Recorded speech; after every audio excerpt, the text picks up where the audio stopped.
Hello, Shiver Seekers. Are you ready to follow us into the unknown? I'm Cynthia. And I'm Stephanie. You have found the Dark Oak. Today's episode, I give you part 2 of the abduction and murder of Lyric Cook-Morrissey and Elizabeth Collins. Welcome to the Dark Oak, the mystery podcast with purpose. Each month through our charity, the Branch of Hope Foundation, we give a portion of proceeds from our Patreon and sponsors to a nonprofit related to the first episode of the month. To find out more, stick around to the end of this episode. Check out our website, thedarkoak.com, or check out our Instagram, The Dark Oak Podcast. Is that right? I almost made it through. I distracted myself because I'm spitting. I spit like 3 times during that opening. I'm a spitter, folks. In case you were wondering, I'm a spitter. I've learned. It's just gross, but yeah, I have to love who I am. And that explains why we no longer record together in person. This is why we've made the move to a virtual change. I told Cynthia I would only record with her if she wore the Hannibal Lecter mask. She said no. And, there are only so many options out there. So virtual was what we decided to do. There you go. There you go. Now, okay, I don't know if this is like too gross or going down rabbit hole too much, but I'm not a spitter, as you say, but I do occasionally gleek. Is that still a word? Oh, if it is, I don't even know what that means.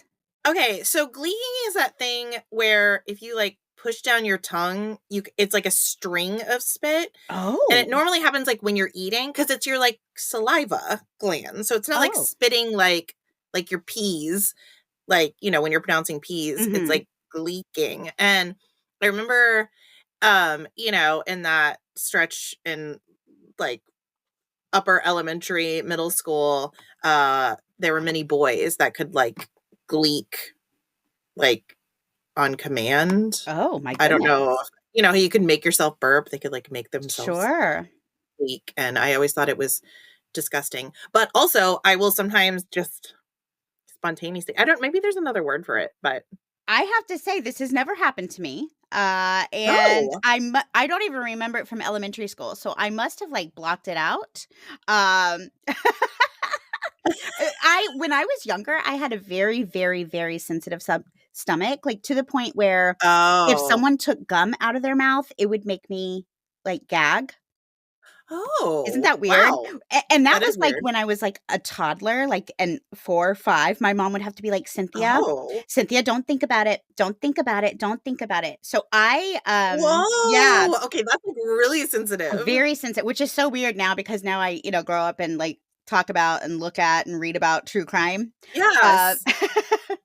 Which is sometimes very vomit worthy. Oh, sure. Yeah. So I don't know. I don't remember the gleeking, but okay. That's well, now you know. Yeah. Now you're part of the cool kids. I guess so. Speaking of kids, there's 2 ways. There are 2 ways to consume our content. You can listen to the edited version on wherever you listen to your podcast. So if you're listening on audio, then you have any bloopers, misspoken words edited out. But if you're watching on YouTube, you see everything that happens. Possibly even this conversation about gleeking, because I don't know how many people need to know about our gleeking, except our wonderful YouTube followers. Oh, the gleeking. That's just for you, YouTube. That's just your bonus. That's your bonus.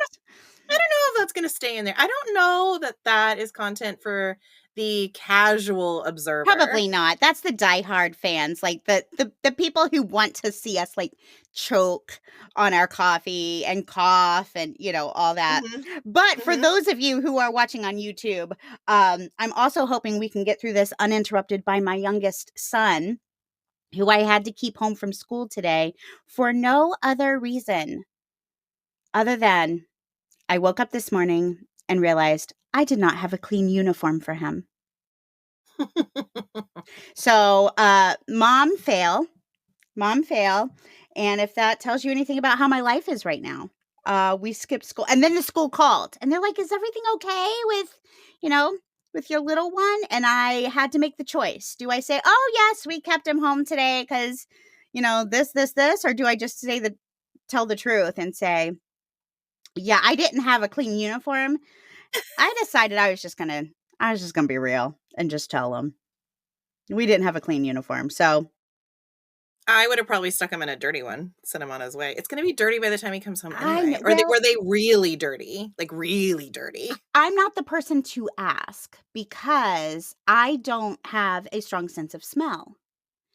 So I actually looked in the dirty laundry bin and pulled one out and was like, it did have stains on it. They all have stains on it by the end of the day, that age. But I was like, this might work. And I tried smelling it to see if it smelled. And I was just like, you know what? We'll just stay home. We'll just play it safe. We'll just stay home. So there we go. So there we go. Yeah, I have not used the smell test very many times.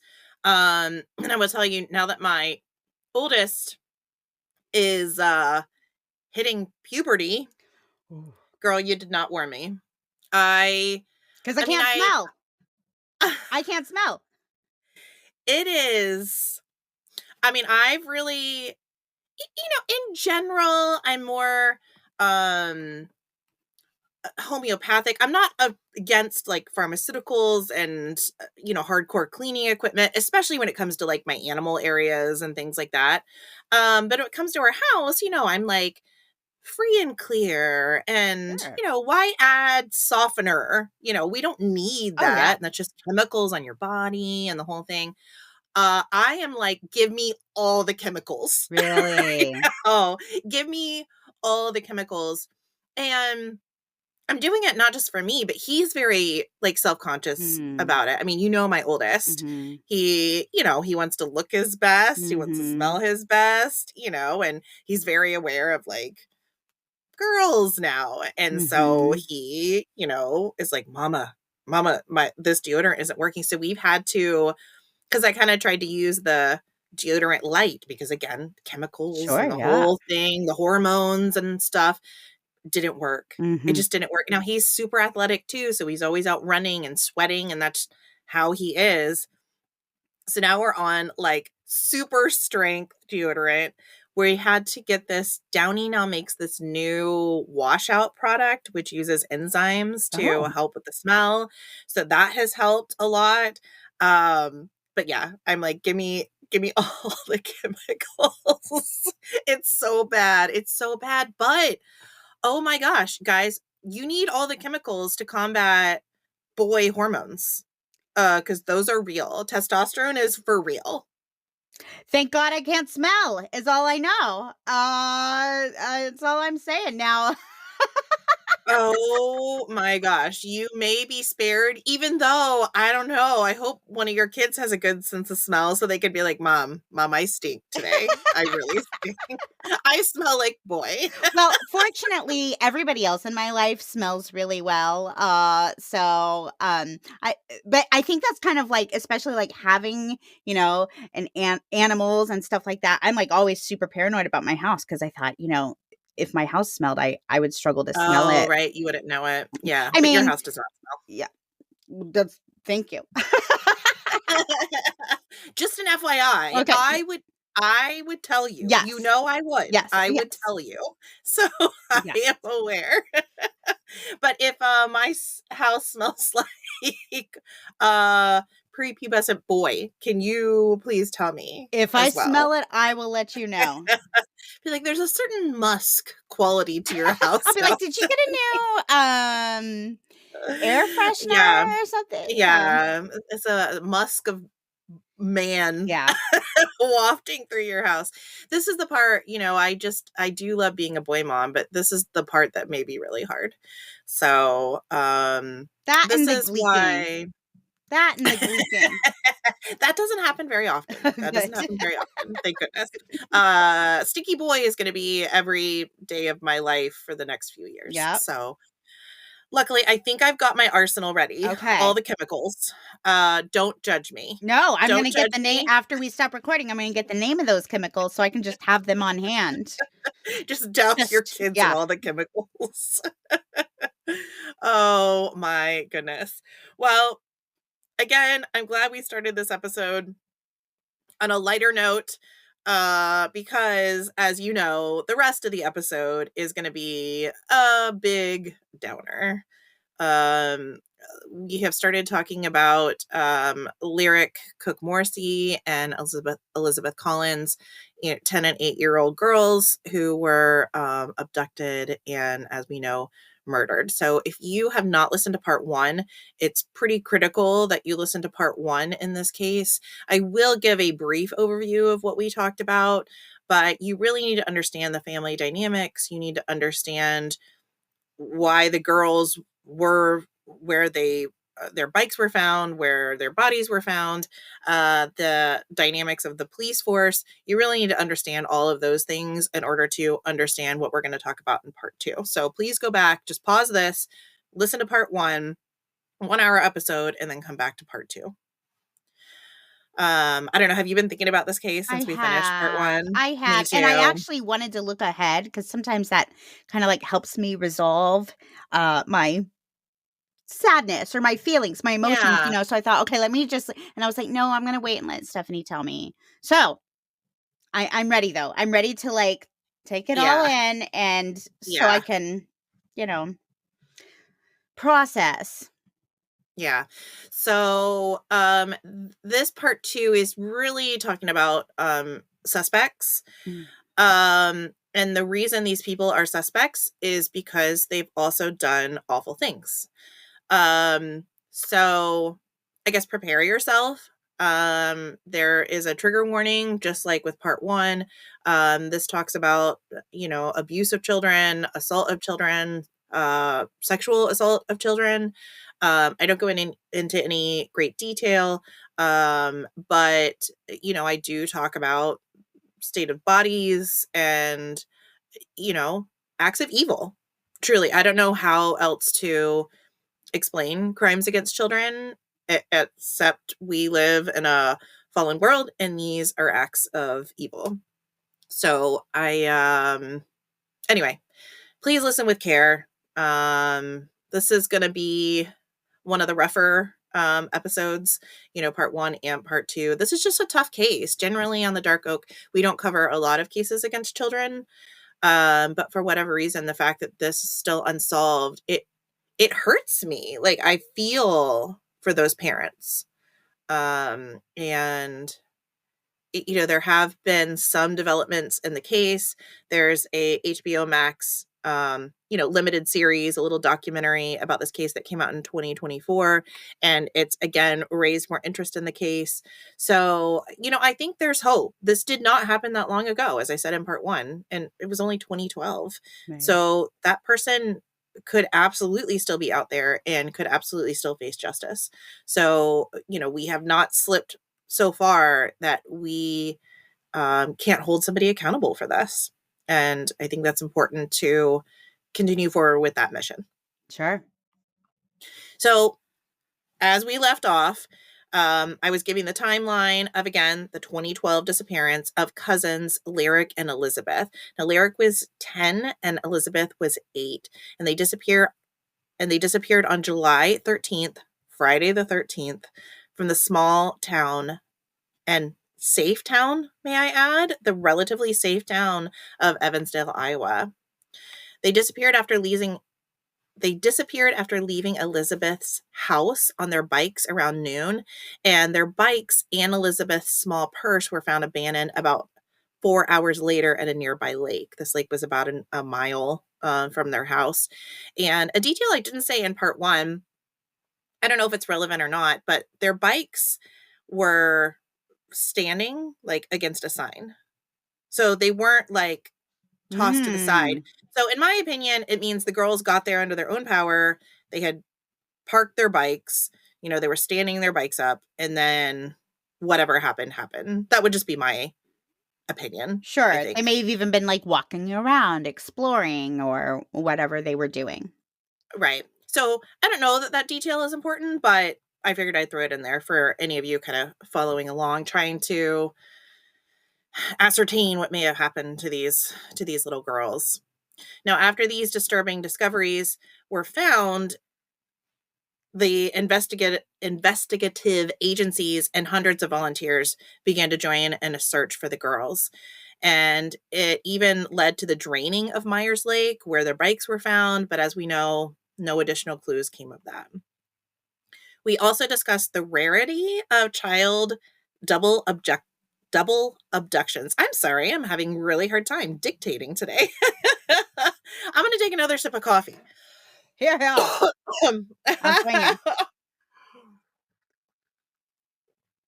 I am currently fighting the thought that I think my sinus infection is coming back. No.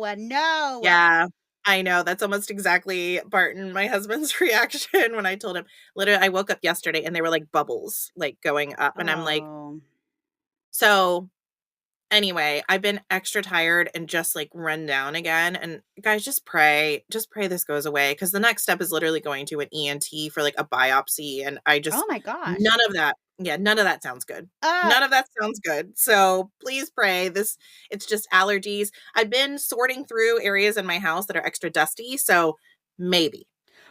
And I will say, not that this is probably comforting, but there is a lot of people I know are sick. Like there's something going around. Okay, well, hopefully it's that. Well, I'll take that over an infection. That's what I'm saying. Like I'm saying, but also, we've shared how it's like a stressful time for both of us. So that immune system could be, not working at its highest. Okay, I'll pray that it's just please. Just some it's dust. Just some passing cold. I'll take a cold any day. Okay. I can power through a cold. Sinus infection, whew. They're bad. That was difficult. Yeah, exactly. And then just dealing with the side effects of the medications that they're giving you to treat your sinus infection, I think may have been worse than the actual infection. Oh, sure. Yeah. Okay. So back to this case. We did talk about the rarity of double child abductions. Now, since we recorded part 1, I quoted the statistic that, now in part 1, I talked about how basically in the last 50 years, we've had less than 20 double child abductions. Did that point impact you? Because I will tell you, I have mentioned it to so many people because I just think it's a crazy statistic. Even people that aren't as interested in true crime, just parents looking to help their kids. I've had full-on discussions with my kids about staying in pairs. That statistic is really shocking to me. It's something that I realized I'd never even really thought about. Like, I'd never even really thought about it. How many times are children, abducted in pairs? But then when you said it out loud, I was like, wow, that's wild.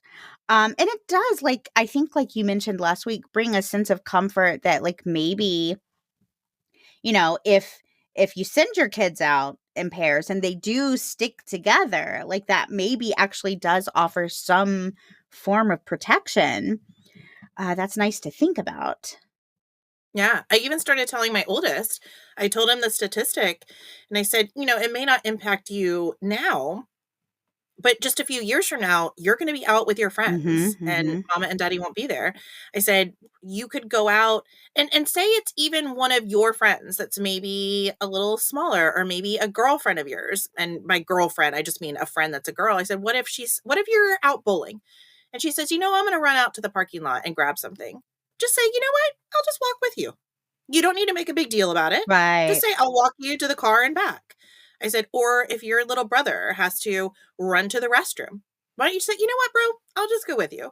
And I said, and likewise, if you're with older kids, stay with them. Right. If one of them says, hey, I'm going to head over here, you just go with them. I said, just be with someone. Be aware of what's happening around you and be with someone because it really does make a difference. So I think this is going to be my new soapbox. Well, just telling kids, just stay together. Right.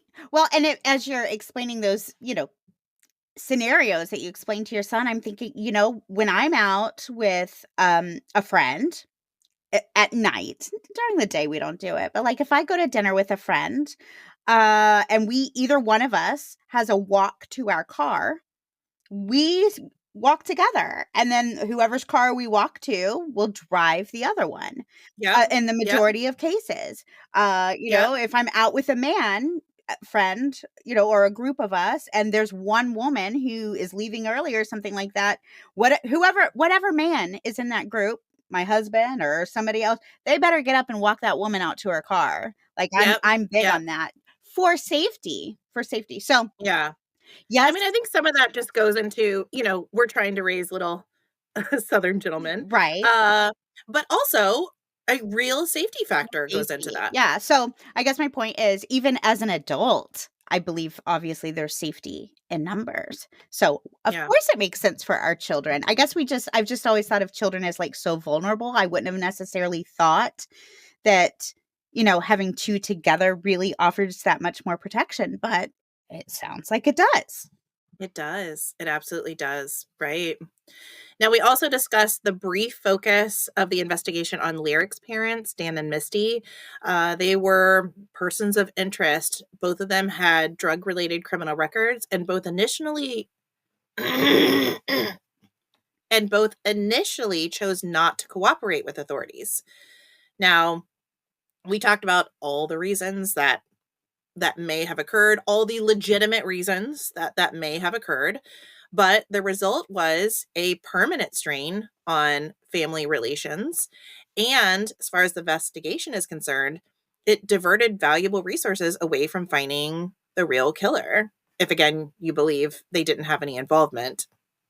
And again, we talked a little bit about it. We actually talked about it on our afterthoughts on our Patreon page, that I don't know that Dan was involved. I mean, he did wind up passing that polygraph test, but because of the lifestyle that he was leading, could he have inadvertently introduced the girls or his daughter to someone who could have meant them harm? And when we go through the suspects, there are a few that he certainly could have had run-ins with. Again, this is a very small town, and he was producing meth. So if you're somebody going to his house to purchase meth, I mean, you're probably not hanging, with the best people. So I don't know. I mean, we'll see. I don't know. Again, I don't know that he had full knowledge that someone could have been intent on harming his daughter. I don't think he was involved with it, because initially the investigation said that he may have made them disappear. I don't think that that's the case, but it doesn't necessarily that it may somehow still be linked back to him. Sure. So that leads us to part 2. Now, when I ended last week, a hunter 20 miles north of Evansdale, deep in the heart of Seven Bridges Wildlife Park, had just stumbled upon the girls' remains. The call came into authorities around 12:45 p.m., and the site was immediately secured as a crime scene. Authorities quickly noted that the remains belonged to individuals of, quote, smaller stature, end quote, consistent with that of children, which, after a 5-month search, I mean, to find skeletal children at any point must have been horrible, but especially knowing that there are 2 little girls missing must have been absolutely soul-crushing. Now, immediately, they kind of knew it was Lyric and Elizabeth. There were no other missing persons in the area that matched that description. So it was already pretty much assumed that it was the girls. The remains were largely skeletonized. And,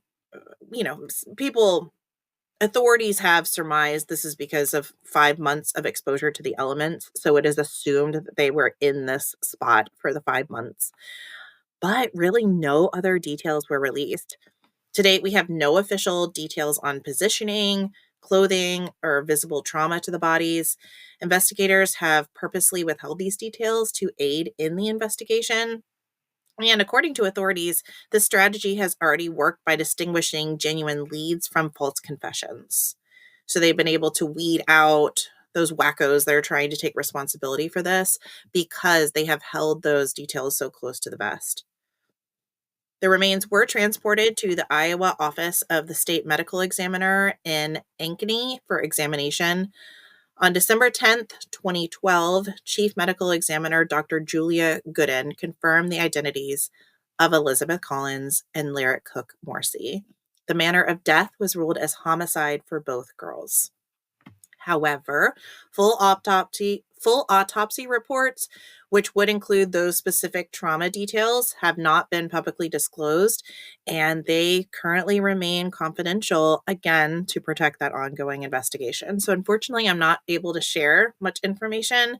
They have been extremely tight-lipped about all these details. I'm just hoping it's worth it. Yeah, it's interesting. I understand.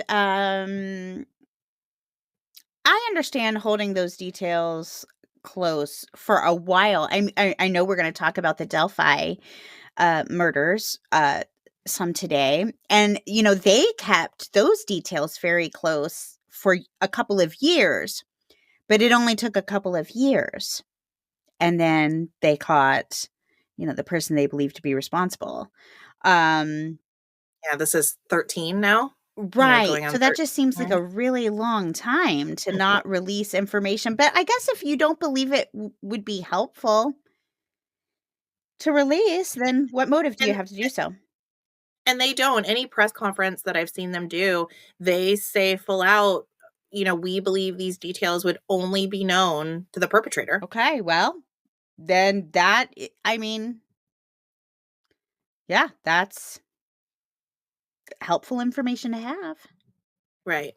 Now, I do know because of that HBO Max documentary Taken Together, the hunter reported seeing what he called a pink cloth. So I'm assuming this was maybe a shirt of some kind. And he also said he saw a pair of shoes. But remember, everything was scattered around. So even the shoes weren't close together. Like they weren't positioned together. It was just, you know, it was just scattered remains. I don't know how else to say that. Right. Um, Maybe because animal activity and such. Like if they all the were things. Think wearing about the shoes would. exactly. So we do know clothing was found at the site, and investigators have commented on this, even the shoes, by saying they believe that the girls came to this location under their own power. And they say that because they were wearing the shoes. Here's the deal, though. Maybe, but we certainly know that perpetrators will sometimes redress their victims. So I don't know that that automatically says they came there under their own power. Maybe it has to do so I think this may point to another detail they're not telling us. Sure. As in maybe they weren't wrapped, maybe the positioning, maybe, you know what I'm saying? I think there's another detail that they're not revealing to us, but investigators do believe that they went to this location of their own steam. They walked to this location. They weren't carried there, if that makes sense. Right. So meaning maybe they were held at gunpoint and told to march Yes. out into the woods. Again, Correct. much like the Delphi murders, told down the hill. Kind of Absolutely. thing. So it doesn't mean that there wasn't somebody with them, and they weren't under duress, but they did get there themselves. Correct. Okay. Absolutely correct. Now, the Seven Bridges Wildlife Park, where the girls were found, was also an interesting clue in itself. The nature area is used for hunting, fishing, camping, and mushroom hunting. The girls' bodies were in a wooded area near a river. But most importantly, there are very few markings that indicate where the wildlife area is located. So if you aren't local, you wouldn't just happen upon it. So whoever took them there is familiar with this wildlife park. And that has been a really important fact that they've used to eliminate suspects too, because they say, okay, do they have ties to Evansdale? Do they have ties to this wildlife park? Because they have to have known it was there. This is actually hearing you say this, I'm like this small little town, and there's a Mm-hmm. monster among them. Yep. There's at least one monster hidden in plain sight. You might be seeing him at the pharmacy. He might be bagging your groceries. And look what he's capable of doing here in this small Disgusting. town. I mean, that's just so terrifying. That's so terrifying. This is Yep. somebody, that is probably, I don't know. I don't know. It just that detail to me is just really disturbing. Yeah. Trust. I'm with you. I'm with you. Now, Evansdale Police Chief Kent Smock said, quote, "It's a very well-known area to the local community, but unless you just knew that area, you wouldn't just come across it. Obviously, whoever took the girls to that area was comfortable with that environment and knew of that environment," end quote. Now, here is the one thing I will say about that, though. Okay, I live in Florida. My sister lives in Tennessee. I go to Tennessee often. And because I have friends and family in Tennessee, I know of like little secret places in the national forest that are not necessarily known to the public. So let's say I'm the bad guy and I, commit a crime and dump the evidence in one of these secret spots I know. And then I come back to Florida. I'm not a local, so I do think there are ways for people who aren't local to an area to know about locations, secret locations, things like that. So does it point to this person being local? It definitely points to the person being local. I don't think it's 100%. But you have ties to someone who is local. Yes, but I'm just thinking the hop, skip, and a jump you would have to find to link me, because quite frankly, I knew about these secret places before my sister moved up there, because my best friend's parents live up there, and I don't know if my sister didn't live there, would someone actually be able to tie me to that? Okay, I fair don't, enough. So I just have that own personal example that's making me think, well, no, if I wanted to commit a crime in Tennessee, I know a spot. But would you have been comfortable enough to abduct the girls and then travel with them to this other secluded spot? And maybe the answer is yes. I mean, if you're a deviant, crazy person, then maybe you do. I don't even want to pretend that I'm a kidnapper and a child murderer. Right. No, I get it, but I'm saying so you would have had to be very comfortable in both of those locations. Right. And I think that's why, and not saying you couldn't, be someone from out of town that's comfortable with both of those locations. But again, this happened in the middle of the day. Right. You know what I'm saying? This is so wild for anyone. Right. So I think they're saying not that what you're saying couldn't be true, but just because of these circumstances, they lead to the killer being, quite frank, just either very comfortable or just extremely brazen. Right. And I mean, the odds are the person's local, because they had to have been at the lake to see the girls in the first place. We're assuming, because we're assuming the girls didn't purposely meet this person. So they just happened to be at the lake when the girls were there, and then know where to take them where they wouldn't be found. So chances are it's local. But is there a possibility that could have happened and it's just someone who was visiting, an aunt or something like that? Yeah, that's a possibility. And it was in the middle of the summer. So certainly there could be somebody that was there just visiting. Absolutely. But probably not. More than likely not, but I think we have to look at all possibilities, and I think what you explained is absolutely valid. Now, the final detail that I left you with in part 1 was the disturbing disclosure that 10 months after Lyric and Elizabeth went missing, and about 5 months after their bodies were found, 2 girls aged 15 and 12 were abducted from Dayton, Iowa. They were abducted after leaving their bus stop. They were right across from an elementary school, and they were walking home. And This is only about 100 miles or about an hour and a half drive from where Lyric and Elizabeth disappeared. And again, we've already talked about the insane statistics that double abductions are extremely rare. So the fact that this happened within a year, within 100 miles, is absolutely relevant, I think. You know what I would have been interested in knowing? You may know this. How many failed double abductions are there? Like, are there hundreds and thousands of failed double abductions, but because there is two of them, the perpetrator isn't able, to successfully grab them? I've read, unfortunately, multiple situations. One, yes.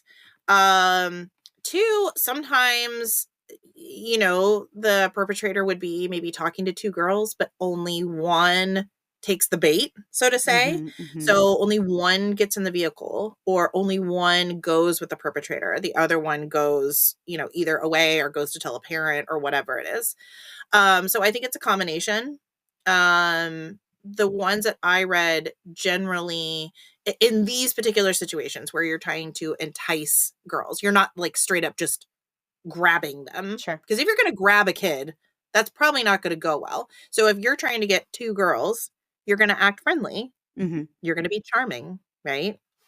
And most of the ones that I have read that did not wind up being double abductions, normally one of the girls would have said yes and one says no.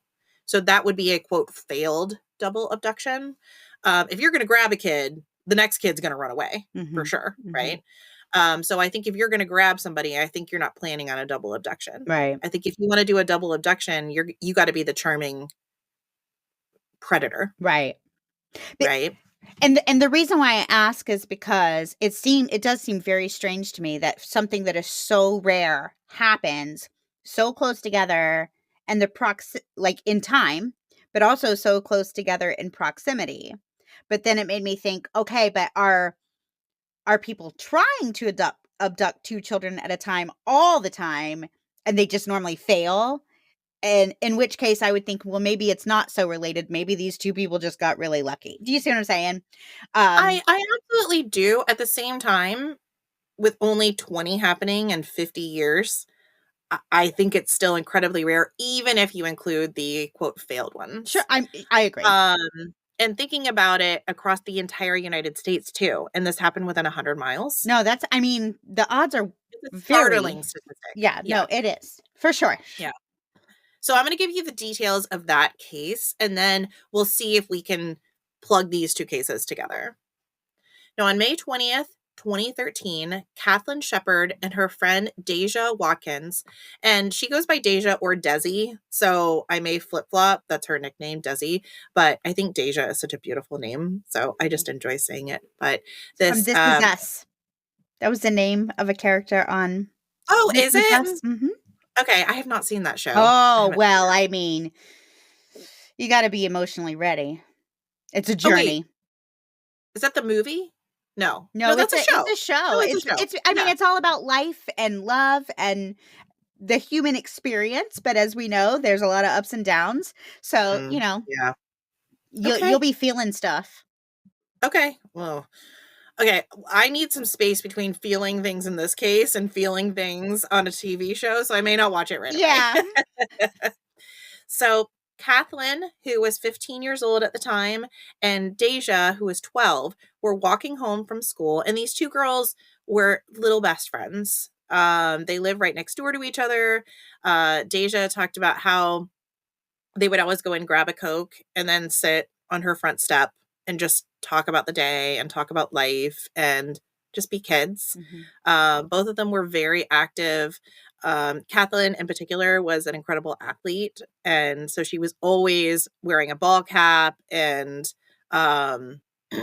was really known as being really active, in her community, and Deja the same way. So these were just good girls growing up in like the heart of America, like everything picturesque. So they walked home from school together. They were little best friends. And this particular day on May 20th, they were walking home when a man approached them in a red pickup truck. Now, according to Deja, the girls were only about a block away from their houses, which Oh, like a stab through the heart. Like, that stinks. That just stinks. So this is really tragic, just right from the start. So this guy rolls down his window and asks them if they want to make some money helping him mow some lawns. Now, he explained that it was a super hot day and he had to mow a lot of land and he needed an extra set of hands. And he just happened upon these girls and he's like, you guys look like you could just get it done really quick. So could you please come help? Sorry. Now, the girls said they would be interested, but that they needed to ask their parents first. Responsible girls. And again, they were super close to their houses. So the girls said, hey, listen, we want to help you, but we're going to be right back. And this guy, who again was charming, at least at that point, said, oh, you know what? It's so hot. Why don't you just hop in the truck and I'll drive you to your parents' house and you can ask them.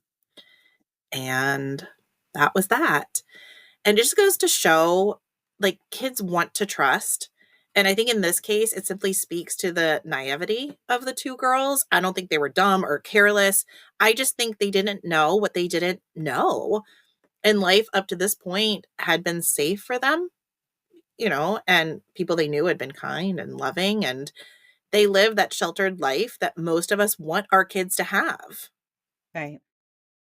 You know, we talked about in part 1, how much of this do you want to tell your kids about? Like, how much do you want to prepare them for that people can be mean and bad and people might want to hurt them? It's just such this, like, give and take of how much you tell them because you don't want to end their childhood early. You want them to think that the world is a safe place. So anyway, it's just really hard. It's just really hard to tell these stories because I see my kids in these kids. Now, when they got into the truck, this absolute embodiment of evil introduced himself as Michael to the girls and even offered to shake their hand. It just makes me want to vomit. And it didn't take long for the girls to realize that Michael was driving in the opposite direction of their houses. And again, the girl said, hey, no, we didn't say we could go. We need to go back home and get permission from our parents. And they were far enough away. He said, oh, you know what? I'll just let you use the phone from my house and you could call them and tell them where you are. And Michael kept driving. Soon they left Dayton and traveled farther and farther from their home. Then they came to a hog confinement where there were 2 huge buildings which housed thousands of pigs. Can we just stop for a minute and talk about hogs, girl? Again! I think we said on one of our Patreon episodes, we had no idea when we started this podcast how often hog farms and pigs would come up in the world of true crime. Unbelievable how many times we've talked about hogs and pig farms. Yes. So now this is 2012. So this was more of a like commercial grade operation. So these hog confinements are just huge industrial warehouses basically that house thousands of pigs. These are pigs that basically go in from the time they're babies. They make it to 6 or 7 months old. They're led to slaughter. They never go outside. They never go to pasture. They're just lived in this, yeah, which is in itself awful, kind of like a horror show. But that's where these girls were taken. So as you can imagine, this is also a super rural area, right? Most people don't want like hog confinements like next to like HOA neighborhoods. So this is like in the middle of nowhere, right? It's like literally hell on earth. A hog farm like that is literally like awful. What I just yuck. Exactly. So this could be like a movie. It's awful. It really is. It really is. Like this is like as soon as you drive up to a hog farm in a movie. Now I'm not saying that people who work at hog farms or, you know, like everybody's got to make a living, but just it's not a happy place. And you know, yuck. Yeah, that's all I'm going to say about that. Yuck. Yeah. Now, in front of the first building, like the first huge hog confinement, there was a small barn, and Michael directed the girls into the barn. He said, oh, this is where we kept the tractors. So the girls walked in ahead of Michael, but of course they found no tractors. And when they turned around, there was Michael pointing a gun at them. Now, he told them to lay on their stomachs and put their hands behind their backs. And at this point, Kathlynn, the 15-year-old, started to panic. But Michael told the girls that if they did what he asked, he would let them go. No, do not believe them. Do not believe them. Just run. Just run, guys. Just run. But they're trapped. They're in a barn, right? I'm In the middle assuming of, he's like nowhere. right. I'm assuming he's blocking the entrance with the gu I mean, I don't know that I would think to run in that I feel like I would be like, "Okay, what choice do I have? I'll do what he says." Yeah, yeah. Well, he zip tied their hands behind Ugh. their back, and he put away the gun, and then he pulled out a knife. Oh. And this is when Kathlynn really started to panic, and she started crying, and apparently this infuriated Michael. Oh, so he's one of the we talked and Mhm. that was another thing we talked about in our afterthoughts, like the different MOs, the Yeah, psyches, and this guy's one of the really scary ones, it seems. No compassion at yeah. all. Well, you know what's weird that you said that? Listen to this weird detail. I didn't include it in my script here because I was like, I don't know that that's relevant, but since you brought that up, I'm going to tell you. So Deja said while she was laying on the ground, when he was zip tying her hands, he stepped on her leg, like accidentally, like he didn't intend to do it. And she kind of made a sound. And he apologized to her and like rubbed her leg, like sympathetically. Isn't Interesting. that weird? But then, I mean, like minutes later, when Kathlynn started, crying and, you know, uh, Deza said she was saying things like, we don't deserve this. Please let us go. We're just innocent girls. That infuriated Michael. So this guy is just, one of the investigators basically said he was a sick puppy. And I agree. Like he just, something is not right. Well, I mean Obvious. I know that's an I understatement, mean but I'm just saying, even the choices he's making in this like 5-minute span, like don't add up and don't make sense. yeah. Ugh, yeah. No. Ugh. Isn't that weird? So again, he zip tied their hands behind their back, pulled out the knife. Kathlynn started just freaking out, but that made him really angry. So he grabbed her up off the floor, like by one of her arms, like snatched her up off the floor and started dragging her around a corner. And as he was doing this, Deja realized, oh, this is bad. This is really bad. So she managed to do one of those like gymnastics things and pulled her arms out from under her so they were in front of her, and she ran from the barn out into the woods. Wow. That's Yeah. brave. That is 12. brave. 12. And Now, probably very I mean, thank goodness she did this, but that would also be a very hard thing to do, to leave your friend. Even just to go get help, which is I'm sure what she was trying to do, but, like, that would be so hard. and she is a true survivor. Many people have even said she's a hero because of her, you know, this man that we will talk about, Michael Klunder is his full name, is no longer. Um, so she really saved so many people. But in every interview I've seen with her, she really is struggling with life. She's struggling that she left her friend, that there was nothing she could do to help her.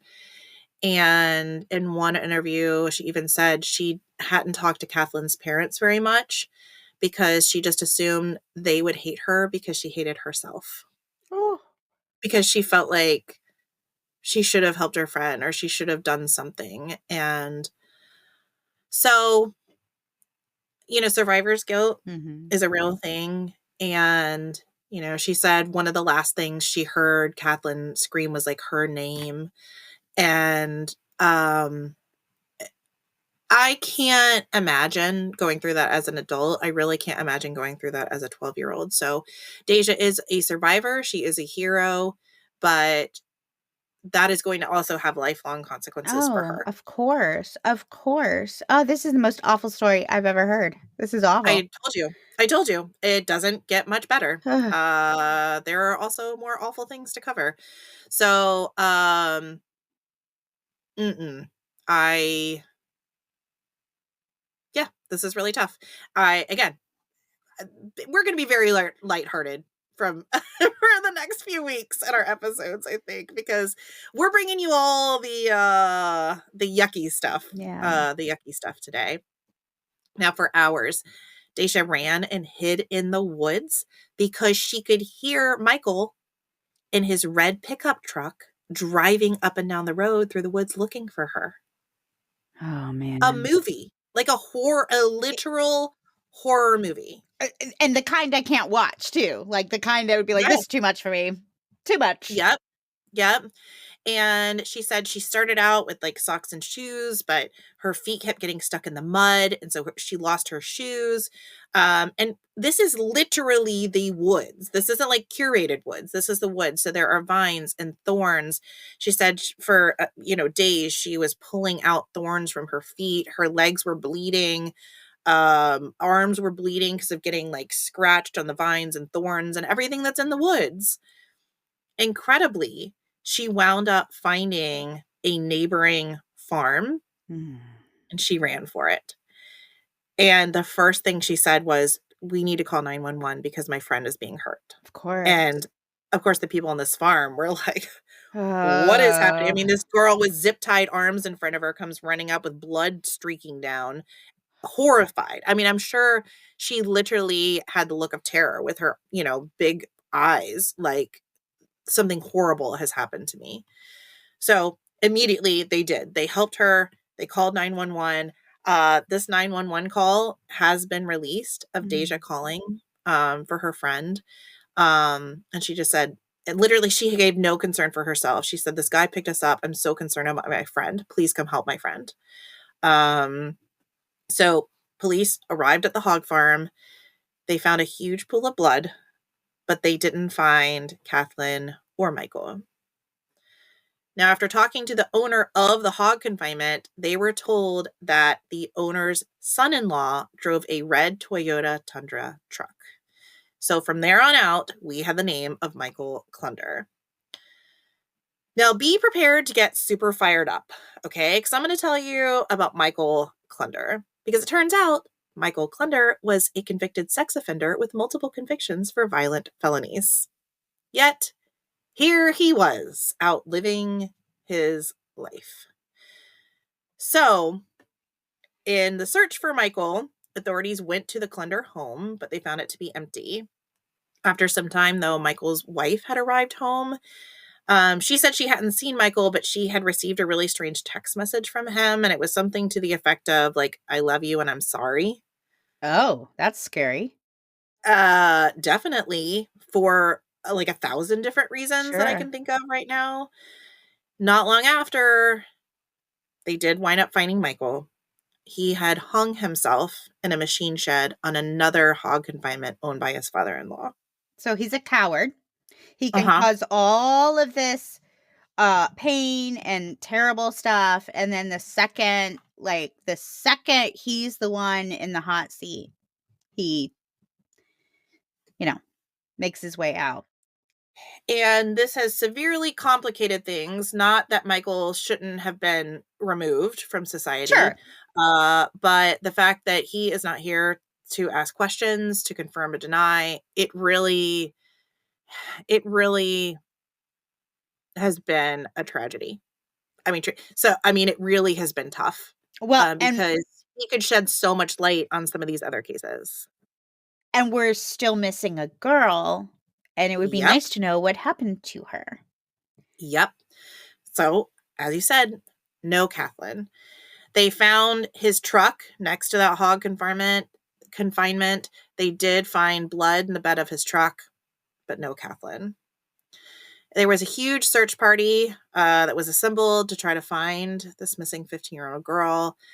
The next day, the girl's backpacks were found in a ditch off of a gravel road. And remember, think back to our other case with the purse. Okay, flung over the fence. So similar.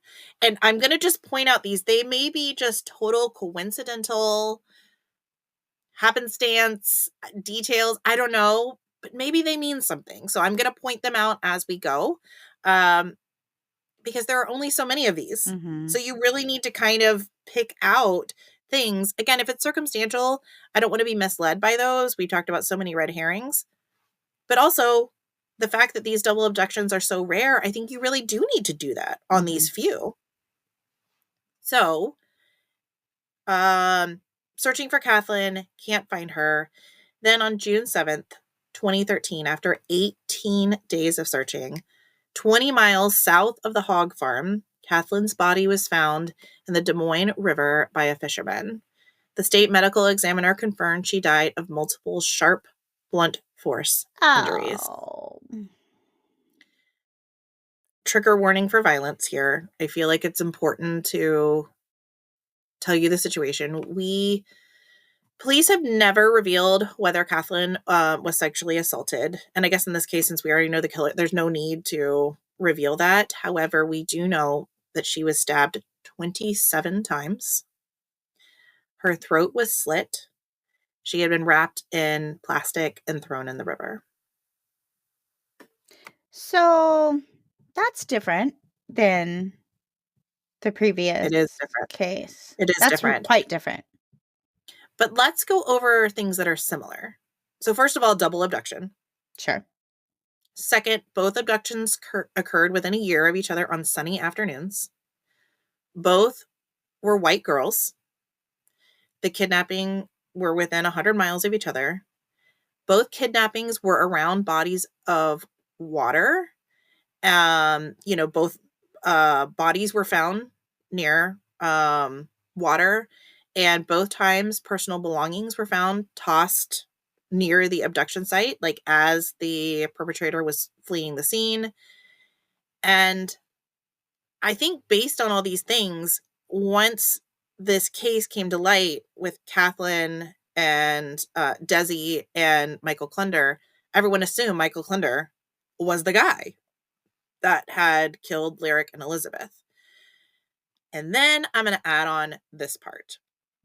Because remember, Klunder has a criminal past. He spent many of his teenage years in juvenile detention facilities for violent offenses. At 15 years of age, he beat up a girl in the bathroom so badly that he thought he had killed her. 15. Oh my gosh, this kid was scary. Oh, so his trauma, whatever it is, goes back. Oh, okay. Yeah. Several counselors at his facilities have said he literally had no empathy. Like he was just bullied. I said it. He's one of those scary ones. He's one of those scary ones. Yep. Now, years later, in 1991, after serving jail time and completing sex offender classes, he abducted a woman, put her in his car. After assaulting her, he drove her to another location, which I assume meant he was going to kill her. But fortunately, she was able to escape. But she was able to identify him later. Then, trigger warnings all over the place. Around the same time, in Charles City, Iowa, he abducted 2 toddlers. Oh, please just don't even finish. But this is not as heinous. Okay. It's just the fact that it involves toddlers. He abducted 2 toddlers. They're alive. Okay. He abducted 2 toddlers from a daycare yard. What? Girl. A daycare yard. How did that happen to begin with? I don't know the details of it, but he was able to abduct 2 toddlers from a daycare yard, 2 3-year-old girls. He put them in his trunk and drove around with them. He finally ended up at a state park where he ultimately put them in a dumpster. No one's quite sure of the goal here. I mean, the assumption would have been for them to die, I suppose. Like 2 3-year-olds in a dumpster in a park. Like, and I don't even want to think about it long enough to try to figure it out. Nope. Okay, but here's the deal. Double abduction. Yes. So there's enough similarities with him that I'm like, okay, he's worth looking into. There's not so many that I'm like, okay, this is definitely our guy. So definitely, I think he's a valid person of interest for sure. There are a lot of differences, but there's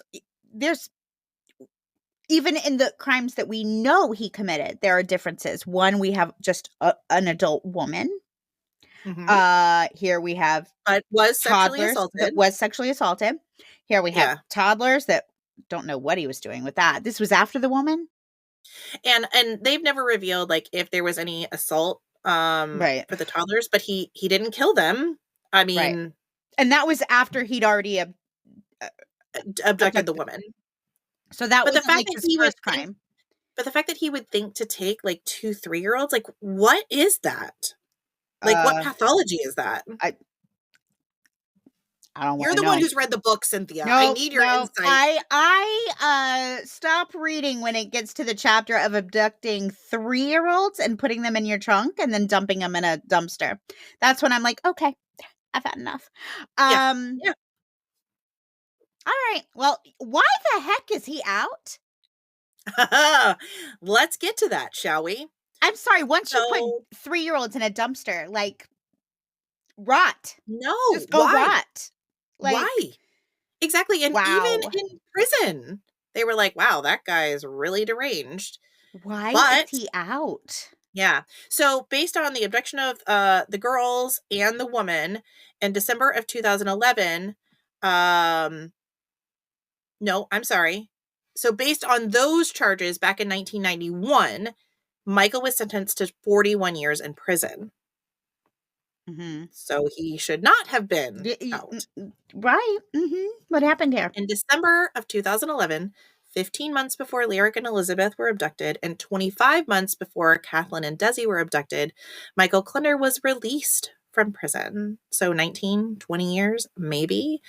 And there's some legal mumbo jumbo that explains why it happened. Because, of course, when it came to light that this was a release that should not have happened, of course, you know, the judicial system is like, so there was something like for every year you spend, it's 2 years off the back or something. I don't know. You know, these happen. I do. You know, these things happen. And he did serve 20 years. Or so, approximately, which wasn't enough. Wasn't enough. Clearly wasn't enough. So, anyhow, that's why he was out. So he spent 20 years of his 41-year sentence. Now he was out on parole, but obviously that didn't make a pill of difference. Right. So, and then he still ends up killing a 15-year-old girl. And it would have been 2 girls if he... Absolutely would have been 2 girls. And I'm not convinced he's not good for Lyric and Elizabeth, so there could have been more. No, I'm not convinced that he's not either. There are a lot of things that are like, really, what are the odds? There's a lot of... What are the odds? Yeah, there's a lot of similarities. Exactly. So I don't want to keep harking back to this like double abduction thing, but it really is a big deal. So like going back to the toddlers, since 1973, there had only been 15 double abductions of children. Lyric and Elizabeth made 16, and then Kathlynn and Desi made 17. So out of 17 double abductions, 3 of them were in Iowa. And we know for sure that Michael Klunder was behind 2 of them. Well, man, those odds, those are, I mean... If I were a betting man, you know, those are some good odds. Yes. So investigators started doing everything they could to link Klunder to Lyric and Elizabeth because, hello, you know, like it's the obvious choice here. Did he have an alibi? Well, we'll get to that. Okay. We'll get to that. So the first thing they started to do, because again, they felt like their guy was local or at least knew of things that were local. So they started trying to find any way to tie him to Evansdale, Seven Bridges Wildlife Park. And it turned out that Michael Klunder had indeed been housed in a juvenile facility that was just miles away from Seven Bridges. And at one point while he was staying at the facility, he escaped. Want to guess where he ran to? Oh, where? Seven Bridges Wildlife Park. Oh, I just got chills. I mean, I knew you were going to say that, but still, like, ooh. Here's a similarity that I find really interesting that we haven't, like, talked about. I find it really interesting that in all of these cases, the abductees have been abducted from one place and then dumped somewhere several miles away. I find that interesting.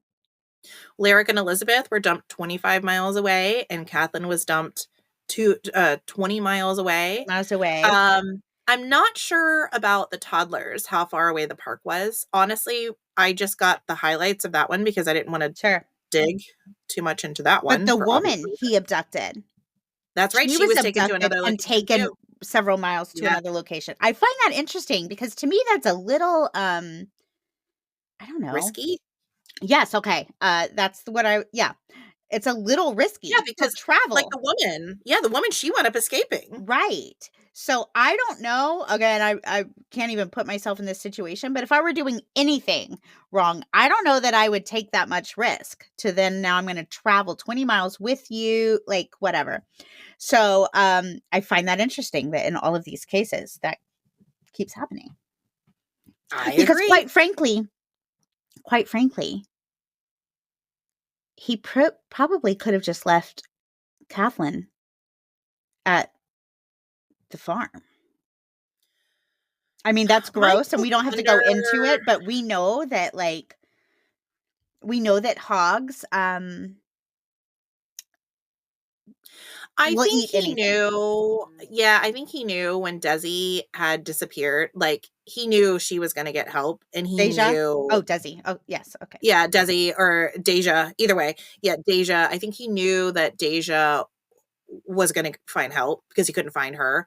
And so I think, so even if he had, it's horrible to say, but even if he had put her in, with the hogs, she wouldn't have disappeared by the time law enforcement showed up. Yeah, but he's going to kill himself anyway. He's already caught in his mind. He kills himself anyway. Knows?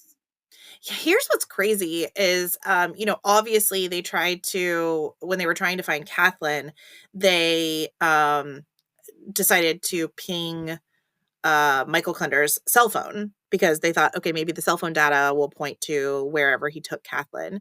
And what they found is he literally was just driving in circles over and over, just driving. So what they think is, he put Kathlynn in the back of the truck and then he was just in a complete panic. He didn't know what to do with her, what to do with himself, what to do with any of it. And so that really complicated the search for Kathlynn, right? Because literally anywhere between point A and B and B and C and C and D, he could have dumped her. So there was no he drove to this location, was there, and then left. He was just driving all over. So I think it's clear to think that he was in a state of panic because this didn't go the way he expected it to, I guess. I don't know. Well, it's not very kind of me, but I do take comfort in the idea that his last few hours and minutes on this earth were filled with panic, fear, and chaos. I think that's accurate. I think that's probably accurate. And I think most of his life was probably like that. So now that makes me feel bad. That makes me feel bad because he probably had a really awful childhood. And I always feel bad for the children who grow into these monsters.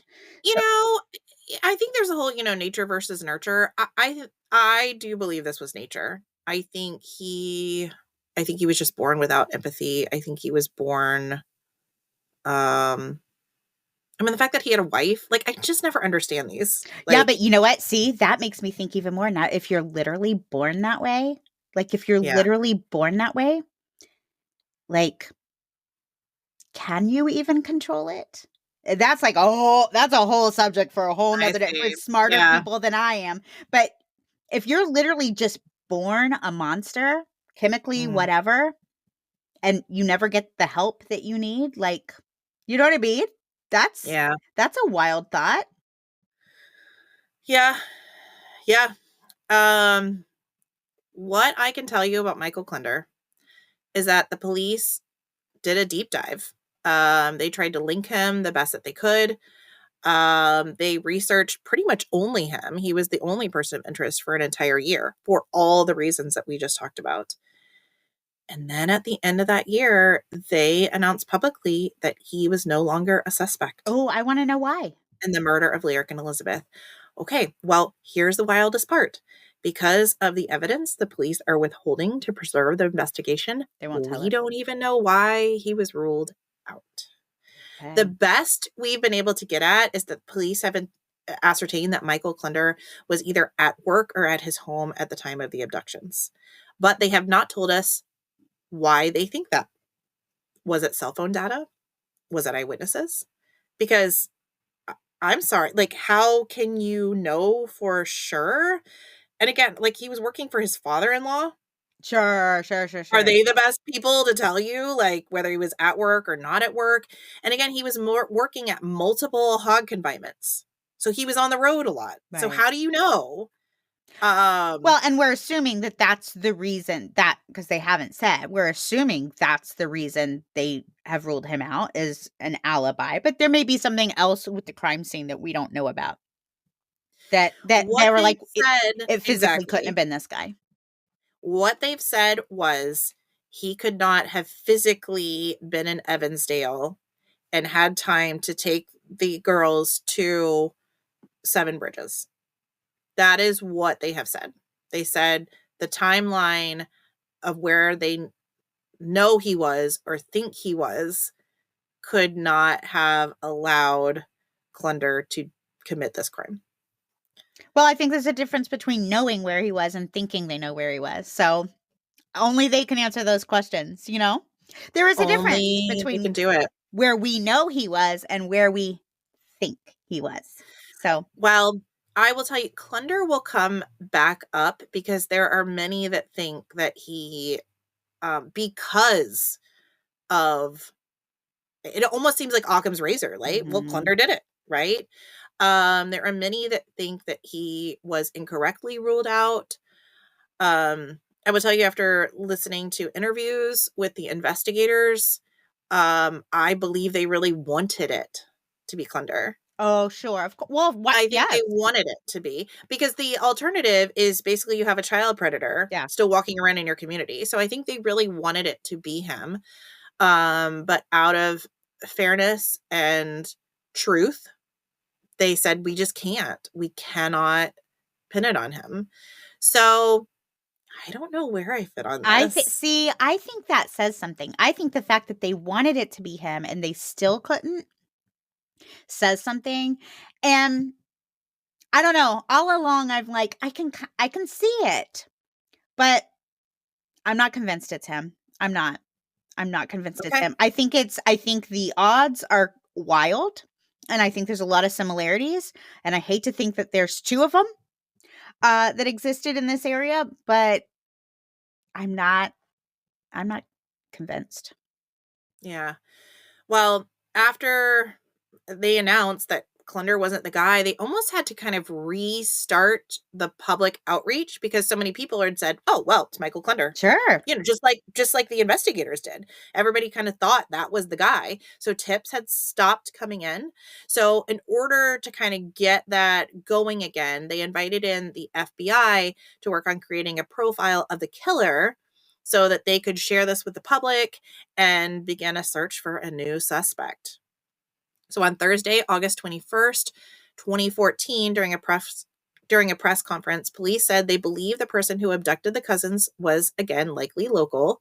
Additionally, the FBI's Behavioral Analysis Unit released that the offender profile concluded in part that the offender is familiar with both Meyers Lake, Angels Park. That's what they've renamed the park where the girls disappeared from. They've renamed it Angels Park in honor of the girls. Okay. Right. But whoever it was familiar with that area in Evansdale and the Seven Bridges Wildlife Area in Bremer County. The suspect chose Seven Bridges because he or she was familiar with the area and knew it was secluded. The offender blends in and may be part of the Evansdale, Bremer, and surrounding communities.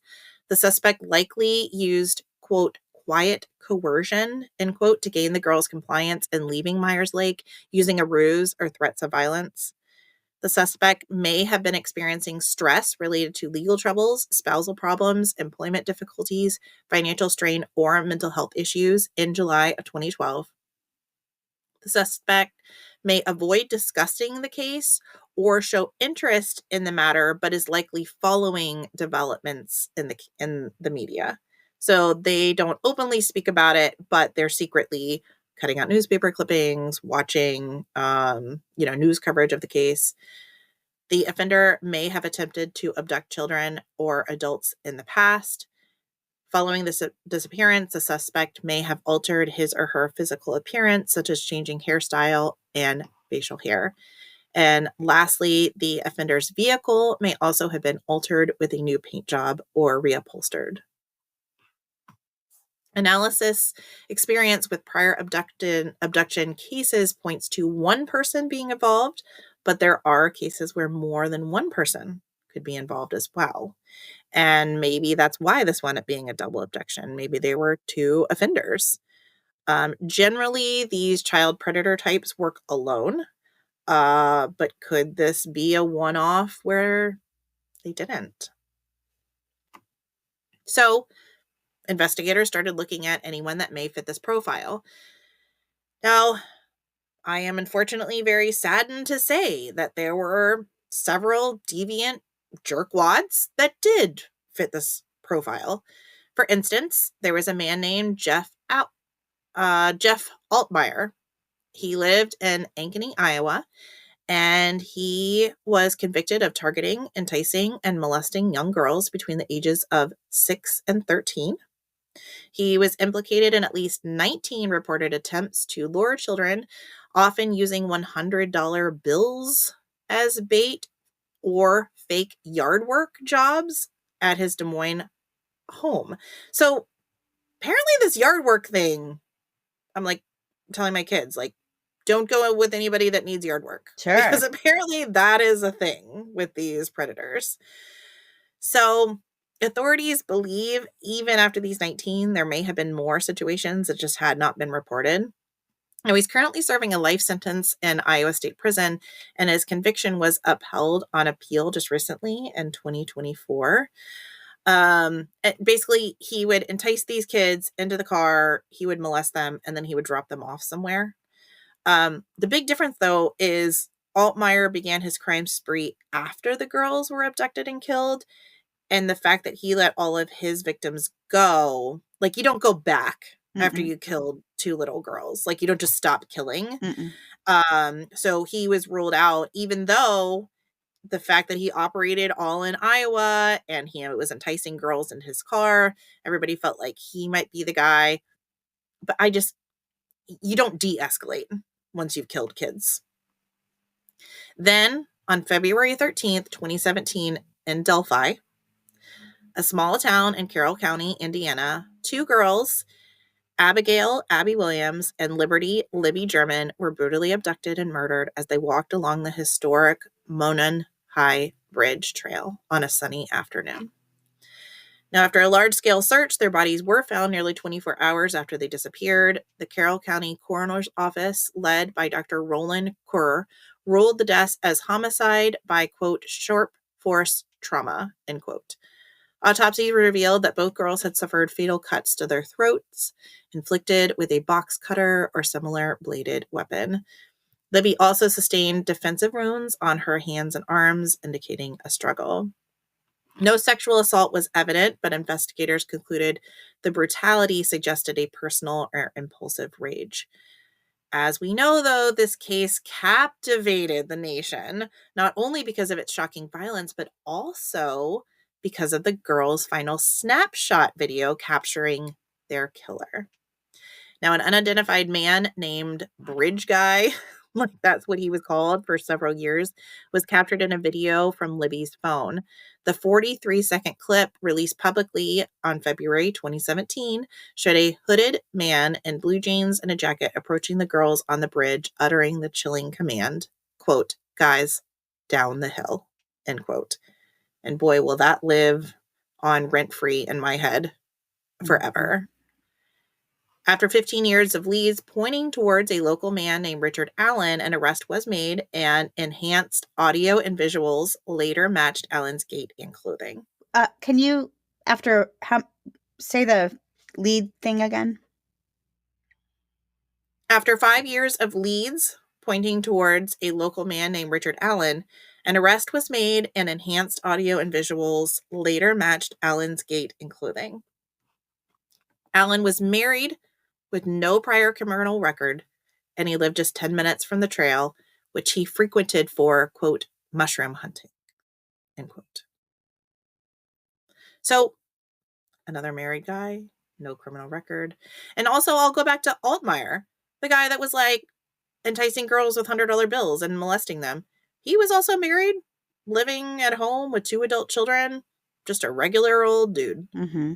And this guy's the same things. I don't understand how you can live a relatively normal life and then go off and do something like this. Mm-mm. The case ended with Richard Allen's 2024 conviction. Sentencing occurred on December 20th, 2024 in Carroll County. Judge Fran Gull delivered 65 years per murder count to be served consecutively, totaling 130 years, effectively life for the then 52-year-old Allen. And the crowd rejoiced. What a happy day that was, right? Well, what's interesting, I know earlier when we were talking about the Delphi, I could not remember, because this is one I also struggled to kind of follow. I knew the high points, but I just struggled with it being Sure. children. So I Sure. did not follow it like I do some of the others. So earlier I was like, they got the guy they believe did it, which kind of infers that maybe he didn't do it, because I wasn't sure if he was convicted. So he was convicted. Richard Allen was convicted. Yep. So Yep. let me go back to my previous statement. They caught the guy who did it. And yes, what a great day. What a great day. Yeah. Yeah, absolutely. Now, this guy was a real Richard Allen. wackadoo as well. Yeah, Richard Allen. During the whole trial and even his conviction, he never showed any bit of remorse. Right. The only thing even speaking to any kind of accountability was that he kind of mumbled an apology to his wife every now and then. I thought he denies doing it. Oh, yeah. I mean, no remorse, no accountability. He still says he didn't do it. They got the wrong guy. He didn't. He was convicted. He didn't. He was convicted. Yeah. But again, another double abduction. So let's talk about the similarities in these two cases. Similar age girls, 2 white girls.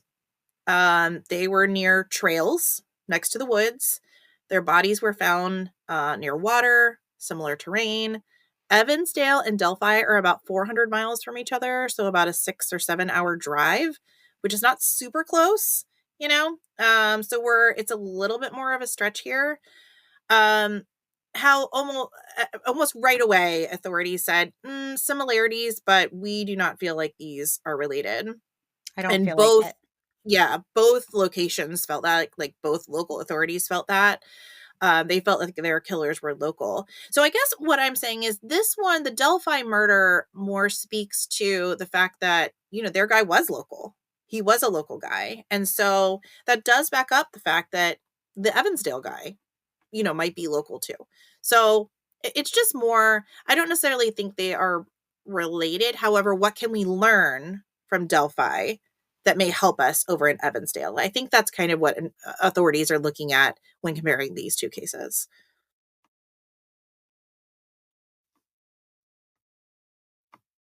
So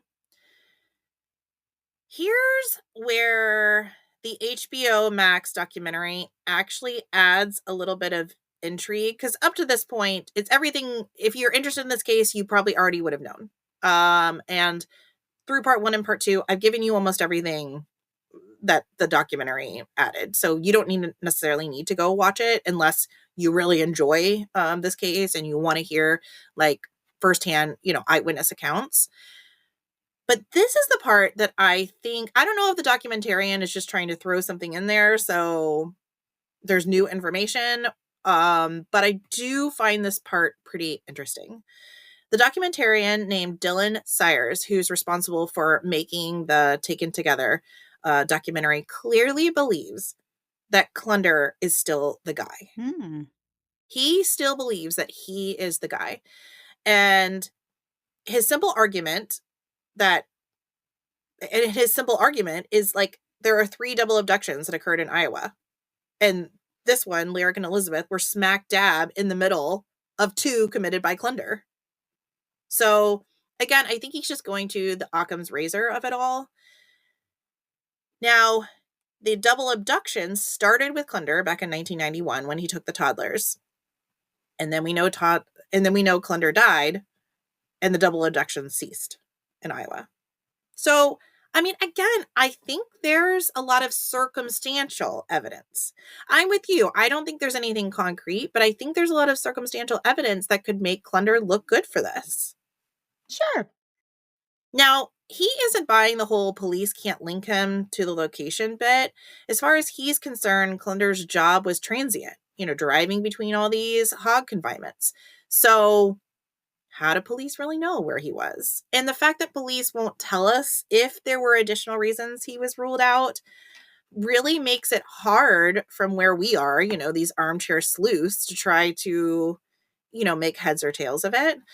And again, this documentarian, he's been following this case for 7 years now. He was there originally. I mean, he's local to the area. And so he started out just basically taking newspaper photos, but then got really invested in this case. And so he's very close to the family. He really wants to find who did this. And at this point, Klunder is still, I mean, he's been completely ruled out as a suspect, but he's all they have right now.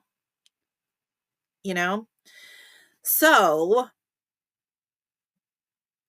what he did, this Dylan Sayers, he found out that Klunder had spent time in prison with 2 convicted felons who were living in Evansdale around the time the girls were abducted after all 3 men had been released. So what he decided to do was find out if these 2 men who he knows Klunder had a relationship with, could he find out that Klunder had been in Evansdale, even though police are saying he hadn't been? Because again, we don't exactly know what data the police are using to say he wasn't there.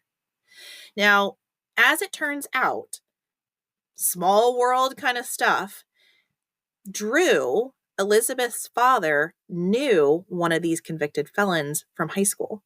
It was a man named Chris Ricketts. So Drew, Elizabeth's father, reached out to Chris, one of these convicted felons, to find out what he may know about Klunder. Like, do you think he could have been here during that time? Do you know if he had any links to Evansdale? Because Chris admitted that the police had never talked to him about this. And again, why would they? Right. I mean, they've why already would ruled they him out. necessarily? Mm-hmm. But they've already ruled him out. But Chris said, so I guess what I'm saying is any information that Dylan and Drew, the combo of the 2 of them, any information that they were able to pull out of Chris would be information that law enforcement did not have. That's all I'm saying.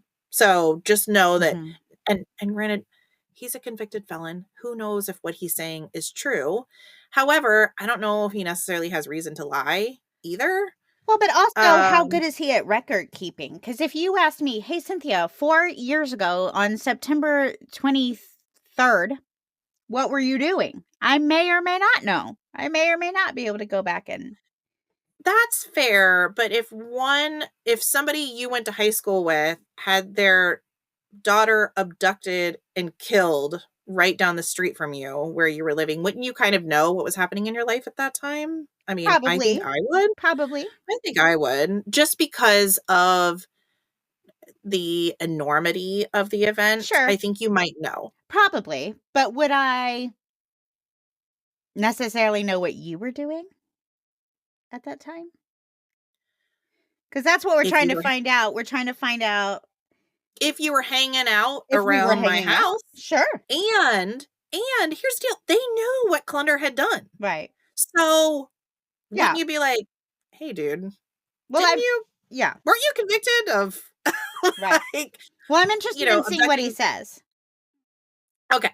So on tape, like a recorded line, Chris told Drew that he had seen Klunder and this second convicted felon named Troy Conklin together in Evansdale around the time the girls were abducted.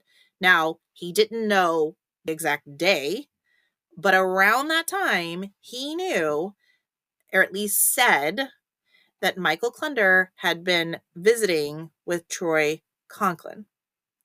So this is the opposite of what police had said, that Klunder had not been in Evansdale. So in what I will call a quasi undercover operation, Dylan and Drew also tried to speak with this Troy character, the one that Chris said had been hanging out with Michael Klunder. Now, they wound up basically like finding him walking along the street because they couldn't get him to return their phone calls. And Drew was wired up, and Drew just kind of went out and caught him on the sidewalk under the guise of like, I want to know what happened to my kid. And I think he even says it. He's like, I just want to find out who killed my kid. Like, I just want to know. I'm not saying that you did it. I just want to know. Do you think Klunder did it? Do you know that Klunder did it? Like, tell me anything. And again, Michael Klunder's dead. So it's not like there's going to be anything, but at least we would know for sure that there's not someone still at large that could do this to somebody else, you know?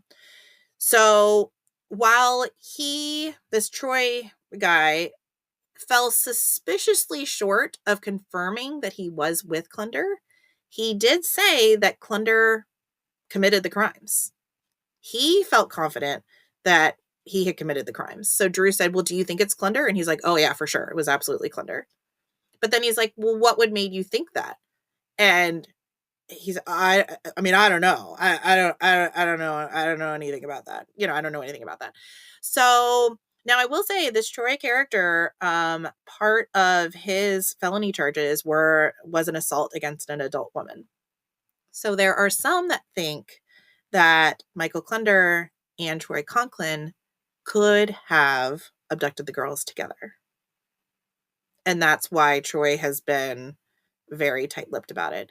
But Troy said, I wasn't in touch with Klunder. I never saw him. I never talked to him.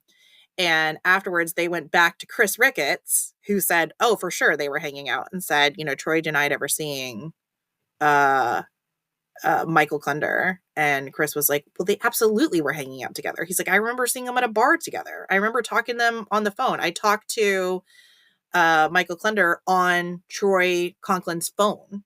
So they were absolutely together. So I guess all that to say, maybe. It's interesting. And if it's true, then it's very interesting. But until we can prove it's true, it's one guy saying one thing, it's another guy saying another thing. And hey, listen, I'll be honest. I kind of want it to be Klunder. Yeah, me too. I want it to be Klunder. I would be thrilled to find out. Okay, we have a name. We can give these families closure. He's paying the price, Yeah. But I also want it to be accurate. I want it to be the right person. Sure. Of course. So, well, I don't know. It's interesting. Yeah, I will say, out of this conversation, something else very interesting came up that I had not thought of. I don't know why I hadn't. But, in this, Drew and Dylan were explaining. Hold on 1 second. Buddy. Come here real quick. Yeah, it's just a few more minutes. Do you want to go? No. Oh, no. Go ahead. Okay. So, Chris Ricketts made an excellent point when both Drew and Dylan were like, okay, but police have ruled out Conklin, and everybody feels like the big reason they ruled him out was because of his cell phone data. Police have never said that. But when you're trying to find people's whereabouts, that's generally what you look for, right? Like, you look at their cell phone data, where was their cell phone pinging? And so Chris was like, okay, well, that's nonsense, because Conklin was clearly under parole. And in order to go anywhere outside of those few areas you're supposed to go to, you're going to have to get permission from your parole officer. So as convicted felons, we just leave our phone behind when we don't want to have to do that, because then they would ping and find out we're not where we're supposed to be. He said, so if Klunder was going to be here, naturally he would just leave his phone where he's supposed to be. Like, he wouldn't have his phone with him when he's also hanging out with, like, he wouldn't have his phone with him when he's going to hang out with another convicted felon. Right. Which I thought was a good point. Buddy, leave the door alone. Okay, go ahead. So I I mean, investigators have probably thought of that already, I imagine. But I had not thought of that. So it was like a, oh, duh. And also like light bulb moment for me. Right. Okay. So in 2025, investigators said they are looking into the latest advancement in DNA technology to examine trace evidence that was left at the scene. But we have yet to hear what that trace evidence was and if there was any outcome of any of these retests or if they were even able to be retested. They just said they were looking into new technologies. And that's kind of where we land as far as the investigation. On February 6, 2013, officials announced that the trail and park at Meyers Lake would be renamed to honor the memory of Lyric and Elizabeth. This is what I was just mentioning. The trail that runs around the lake is now known as the Trail of Angels, and the park sitting next to the lake will be known as Angels Park. The city also declared July 13th as Lyric and Elizabeth Day. So this is something that has greatly affected Evansdale. Like, there's no way you could be living in Evansdale and not know about this case. And it's almost one of those like 9/11, like you remember where you were when you heard that this has happened. And it's like that's all the entire town can talk about, Right. is this case. Right. Awful. Yeah. If you have any information about the circumstances surrounding the disappearance and death of Lyric Cook-Morrissey and Elizabeth Collins, please call Cedar Valley Crime Stoppers at 855-300-8477. A $150,000 reward raised privately and by the FBI is available for information leading to an arrest and conviction in this case. Additionally, Cedar Valley Crime Stoppers has offered a $50,000 reward for anyone coming forward with information that simply leads to an arrest. So that's where we are. I really hope it's Klunder. I hate the idea that there might be two people capable of this, and that somebody might not be brought to justice for this. Right. At least if Klunder was the guy, he's gone. You don't have to worry about him coming out of the woodwork, But I'd like to be able to give the families closure. So I would like to be able to at least be able to say it is for sure this person. Well, and I think that's why investigators said, the lead investigator on the case, he said, I have to be true to myself. I have to be true to Elizabeth and Lyric and their families in this community. He's not the guy. Well, he's just not the guy. Right. And I think that's like I hope it's him, but they're saying it's not. So yeah. Dylan and Drew handed over these, recordings that they had from these two felons. They handed it over to authorities and said, maybe look into this and see if Klunder may still be the guy. But as far as we know, he's not, which means their cases are still very unsolved. So, guys, if you know anything, please call, let someone know.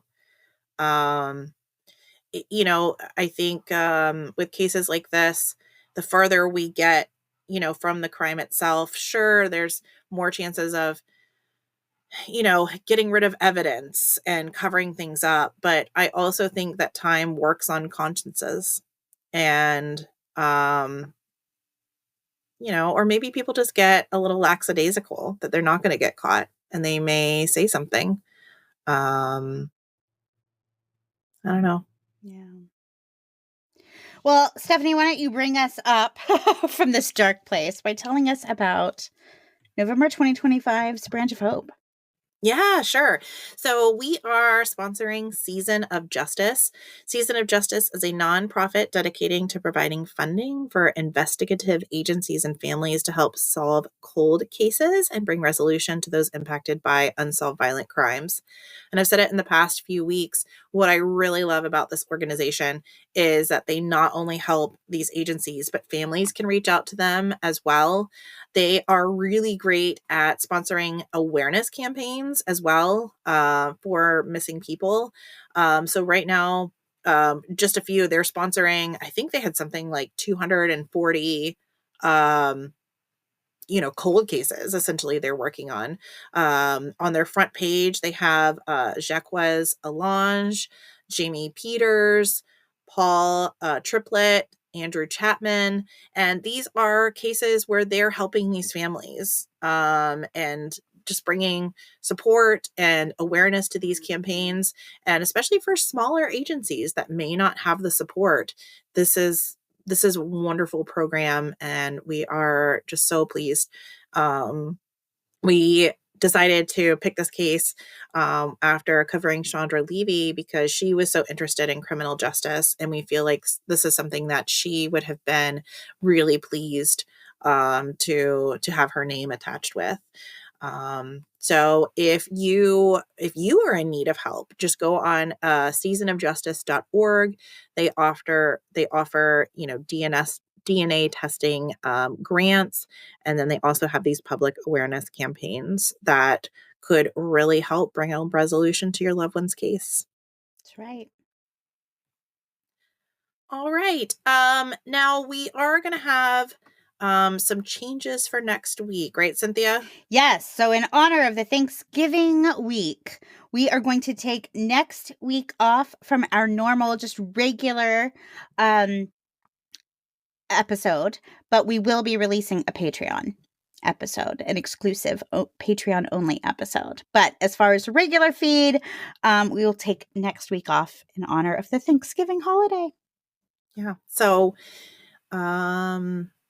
give thanks, peeps. We all have things to be grateful for. That's something I'm always working on, my little gratitude journal. Because things are rough out there, guys. Things are really rough. And, I can speak from personal experience. My family's been dealt, some pretty tough blows, but we are still blessed. We really are. And we do have things to really be grateful for. And it's nice to always remember those. Also, turkey and mashed potatoes. Mostly mashed potatoes. That's really mashed potatoes. Are you a Black Friday shopper? Oh, no. Oh, I'm a Black Friday online shopper. I could be that. I do all my shopping online nowadays, so I just kind of do it when the mood strikes me or if I see something. I've already started, but I should remember to do it on Friday and then get better deals.